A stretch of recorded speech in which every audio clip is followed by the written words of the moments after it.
Guys, what's going on, and welcome back to Shifting Lanes 2. My name's Chad, and today we are talking about the newest addition to the Shifting Lanes fleet, and that is Greg's V60 Polestar. It is a wagon, it has a straight six, it has a turbocharger, it has all-wheel drive, it has 20s from factory. It is an absolutely amazing vehicle. Now, being the competitive individual that I am, my first thoughts with this car was, let's get it to the strip and let's race it against the Mustang. And on the face of it, that seems like a huge mismatch. Number one, the Mustang makes over 100 horsepower more and weighs roughly the same. Number two, it has fatter, more grippy, more sporty tires on it. It is just, and it's built for this sort of thing. American cars, straight line, let's go, even though the Mustang can handle. At any rate, the Volvo isn't at that big of a disadvantage. Number one, the Mustang is a manual and the Volvo is an automatic. Now, I know everyone seems to think manuals are better, they're better for engagement and everything like that, and I agree with you. I have literally only owned manual cars. I love it. I love shifting my own gears. I love everything about manual transmissions. However, on the drag strip, they are far from the preferred transmission.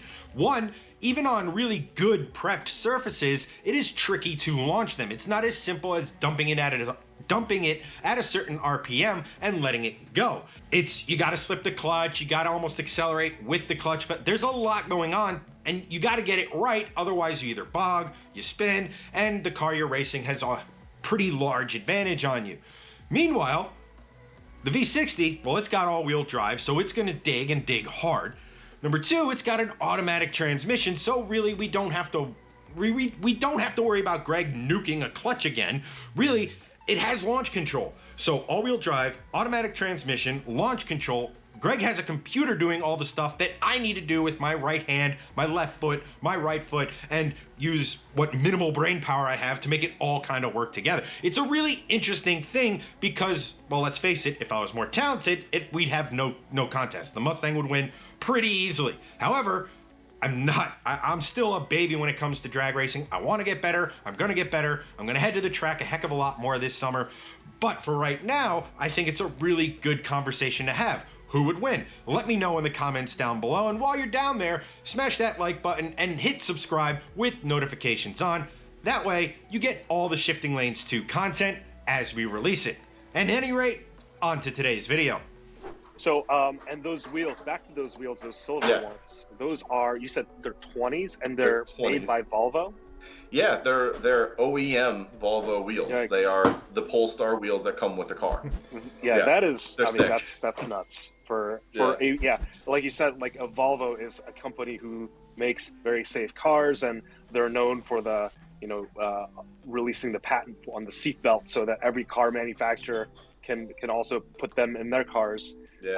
And like a bunch of other safety features. But yeah, they went ahead and built a wagon with 20-inch wheels. Yeah, it's pretty crazy. So what I have is a 6-cylinder turbocharged engine making 345 horsepower, 362 pound-feet of torque, and 0 to 60 in 4.9 seconds. So it's definitely quick. It's not. It's definitely no slouch. It's about as fast as like a 2-gen ago Subaru WRX. Which I also owned, so it's about as quick as that. Curb weight is pretty heavy. It's close to 4,000 pounds. It's like 3,950.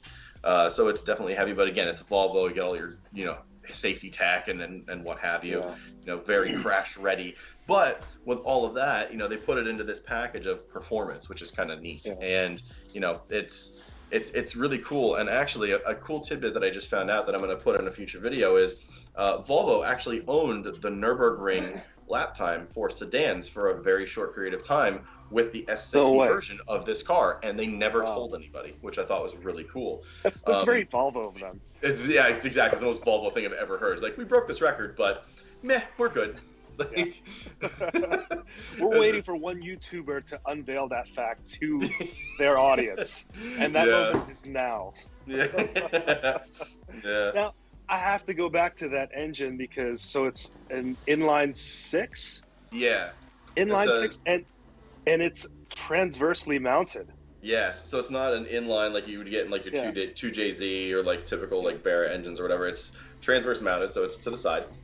And you look in there, and there's not it's packaged very nicely because there's not a ton of room in the engine bay for fun activities. So it's packaged very nicely. It's done in a way where it's good for Volvo to package it, but it's also good for safety because then you're not, the engine isn't like shoved back into you through the firewall should you get in a massive front end collision. Yeah. You have like a more wide space for the engine to like crumple into. So the safety I think was put in line when they were doing transverse stuff as well.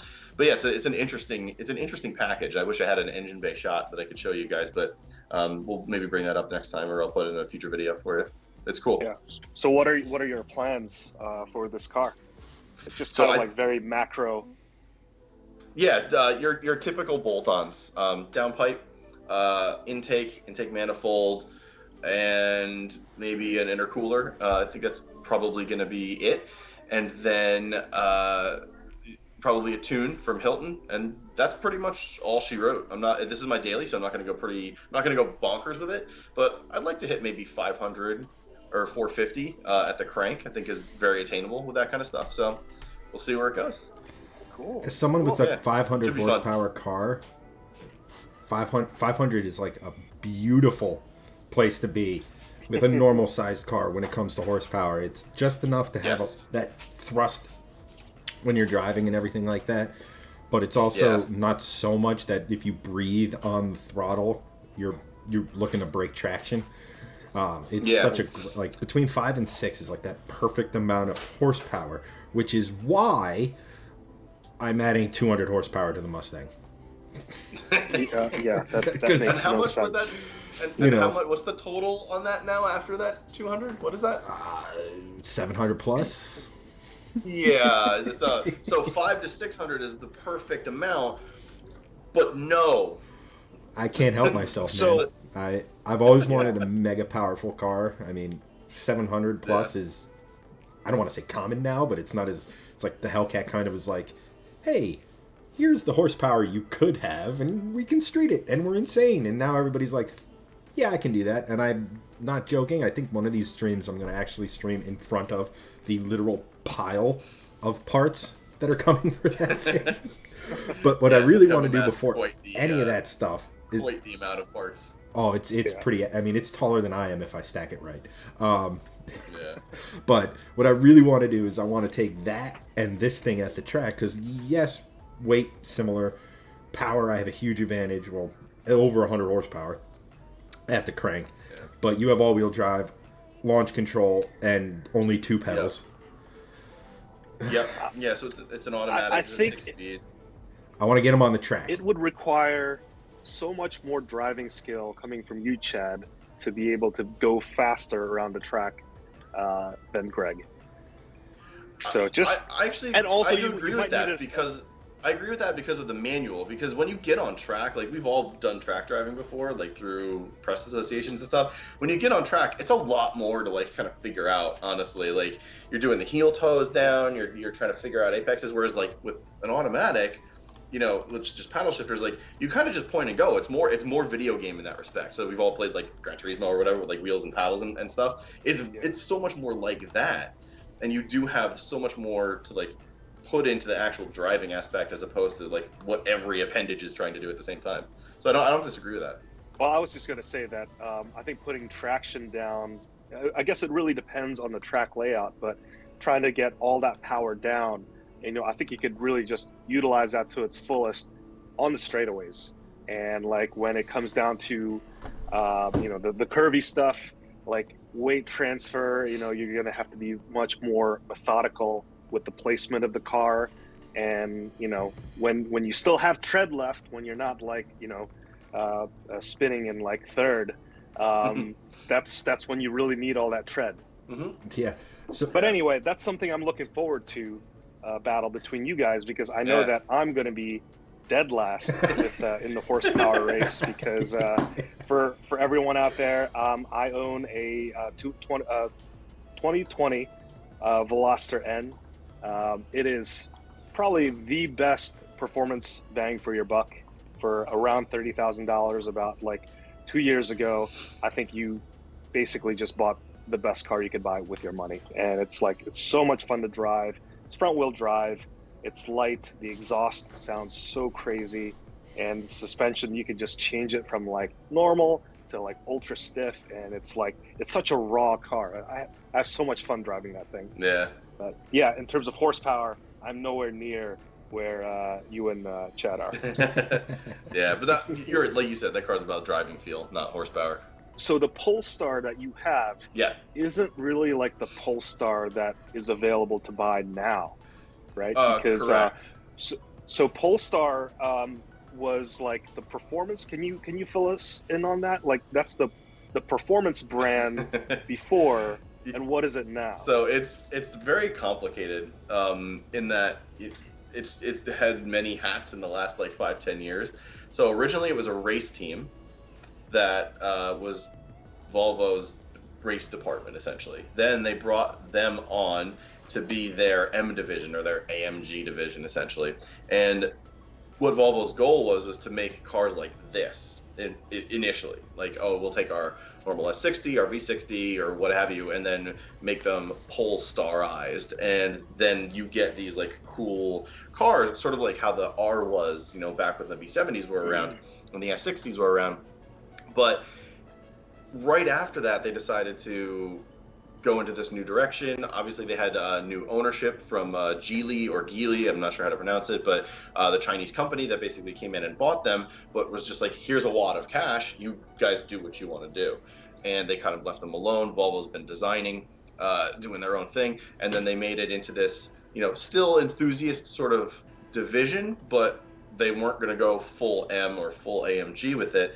So they made a couple of Polestar cars in the new SPA variants, and then they said, okay, well, we're going to go all EV, and then Volvo turned Polestar into their sort of side brand, which is now this EV side brand, and they made the Polestar 1, now the Polestar 2, which is full EV. They're going to come out with more and more just EV cars. So it's sort of done a whole bunch of different stuff in the last like 10 years, which is crazy to think, because like the M division has just been like, go make fast cars, be super German. like that's it. AMG, same thing. Roast tires. RS with Audi, make fast wagons. Like that's all they've been doing. But Volvo with Polestar is just like, okay, well, I'll do this, now do this, now do this, now do this. So I'm sure everyone at Polestar is just like, what are we doing today? I'm looking forward to Polestar being rebranded as an apparel company. So looking forward to getting my Polestar fleece. So yes, I love it.